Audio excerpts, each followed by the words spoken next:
The gym, humanity's last sacred temple of progress and pain, ruined by people who treat it like a nightclub, daycare, and Tinder bio audition. It's not that you're toxic, it's just that most people in here lift weights the same way they lift trauma, aggressively and with no form. They came to do 3 sets of ego, 2 reps of TikTok, and superset it with a full-blown personality disorder. This isn't a gym anymore, it's a jungle. So let's talk about the people you instantly hate at the gym, and if you don't recognize any of them, bad news, bro, you're one of them. There's a special place in hell, right next to people who clip their toenails on airplanes, for the guy who asks, "Mind if I work in?"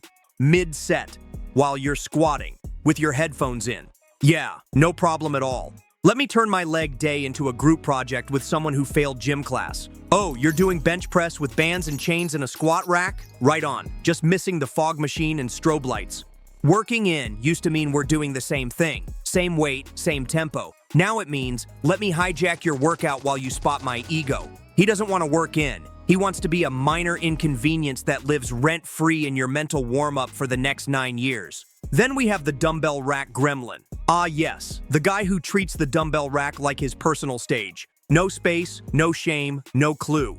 You're trying to grab a pair of 40s, and he's 2 inches away doing chest flies, stretching his arms out like he's auditioning to play Jesus in a school play. You step left, he steps left. You wait for a gap, he fills it with another set of shoulder shrugs and disappointment. Bro, this is a gym, not your daily episode of So You Think You Can Lift. Take your interpretive dumbbell dance 3 steps back. The dumbbell rack isn't a workout zone, it's a loading dock. Grab your weight, take 3 steps back. Act like you've been here before. But no, he's right there, blocking everything like a confused NPC who never got the move command. You know who else refuses to leave the rack? Crows. Literal gym vultures, just staring at themselves, waiting to peek. You're not in the zone, bro. You're just in the way. The mirror hog.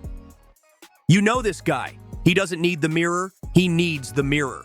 You're over here just trying to check your form, and he swoops in like a narcissistic hawk circling a ring light. Now you're staring at the back of his head and the front of his ego. And God forbid he's flexing. Suddenly it's his mirror, his pump, his world. You're just a background NPC in his sweaty fantasy. He's not checking his form. He's making love to his reflection, probably calling himself champ under his breath and winking. Bro, this is a gym, not a photo shoot for your dating profile. We're here to train, not admire your OnlyFans thumbnail in 4K. Strike a pose all you want, just let the rest of us make sure our form isn't one sneeze away from a hospital visit. It's not that I hate him because he looks good. I hate him because he knows it, and because now I can't see my own sad little pump. The gym floor philosopher. He's not here to lift. He's here to talk about lifting, loudly, endlessly, to anyone within a 12-foot radius. You're just trying to train triceps, and he's launching into a monologue about how muscle is a mindset, and how preacher curls are actually a metaphor for fatherhood. Bro, you've done 1 set and 6 TED Talks. Nobody asked. Not your friend. Not the gym. Not the universe. And you know he's dangerous because he uses words like hypertrophy, but can't pronounce deltoid. This man hasn't hit failure since high school algebra, but he'll hit you with 5 different ways to optimize your split while taking up the entire cable station to demonstrate. You didn't come here for life advice. You came to escape the voice in your own head, not add his to the playlist. If I wanted unsolicited lectures while I suffer, I'd go to Thanksgiving dinner with my extended family. At least my uncle has bigger arms. The equipment hoarder.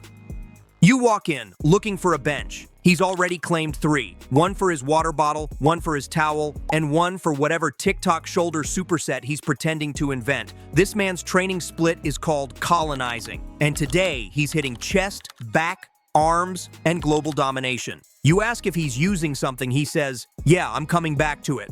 Eventually. Maybe after lunch. Maybe after bulking season. Maybe never. Meanwhile, you're over here doing tricep pushdowns on a squat rack because every cable's wrapped up in his personal CrossFit obstacle course. Bro, you're not in a gym. You're running a one-man garage sale. If you need 5 stations just to superset 2 exercises, congrats. You're not dedicated. You're just the villain of this entire building. This isn't your private studio.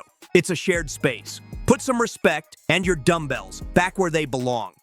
The loud grunter, who's not lifting heavy enough. Every gym has one.